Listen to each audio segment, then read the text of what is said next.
think there's two feels. I mean, there's the daytime vibe, which is fairly chill. A lot of people work in here. A lot of people can just come and catch up with a friend during the day.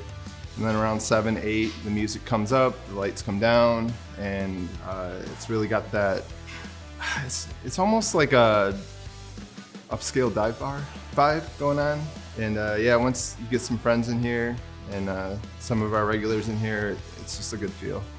Ogma's special because this has something for everybody. I always tell people, you can be, from a rural area, you can be from out in the country, come out of a day at the factory, day at work, and come in and get a great beer. You're gonna find something cool here if you're looking for something that's a little bit more exciting and new and fresh and hip. So I have friends from Chicago and Boston, all over the country. They come in, this is where we go.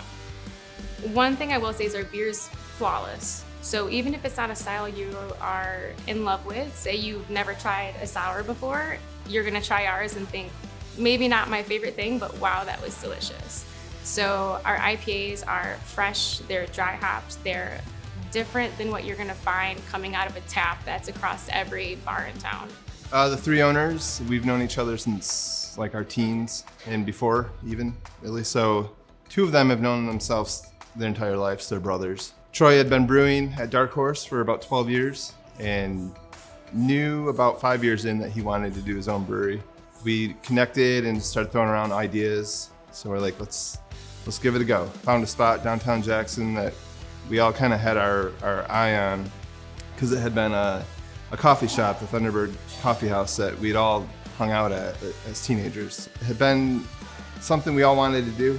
We had the skills to do it, and as we kept going, we found out that the community may have been there to support the idea as well. So we just kept pushing. Everyone at Ogma is friendly. I don't know anybody who comes in here and is having a bad time. So it's pretty routine that I come in and I meet somebody or I see an old friend. But when you walk into a restaurant and you know that everyone's having a good time, you can just kind of feel that, and that's what you're gonna get here. Just how crisp everything tastes. I mean, everything's got just a fresh, I mean, I don't know, it feels like it's literally just coming right out of that vat, and just the flavor's so good. I haven't had a bad beer yet, which, I mean, that's what you want, right? You want the good beer. It's fantastic.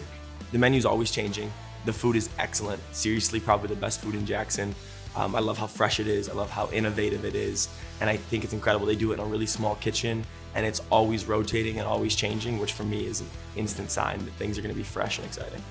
The food's delicious. In Jackson, we have a lot of burgers and fries, which has its own place, but it's one of the only places you can get Asian fusion meals. You can do something upscale and not have to drive out of town to Lansing or Ann Arbor. And I think when you come in here, it's just a different feel. It feels inspiring in a lot of ways. From the music to the lighting to just the eclectic group of people that find themselves here. It's just a good experience. I hope we brought some of Chicago in here. Kevin lived out in California, San Diego area, and I think some of those vibes are out here as well. So we're just bringing the things that we liked throughout our youth into this space here in Jackson.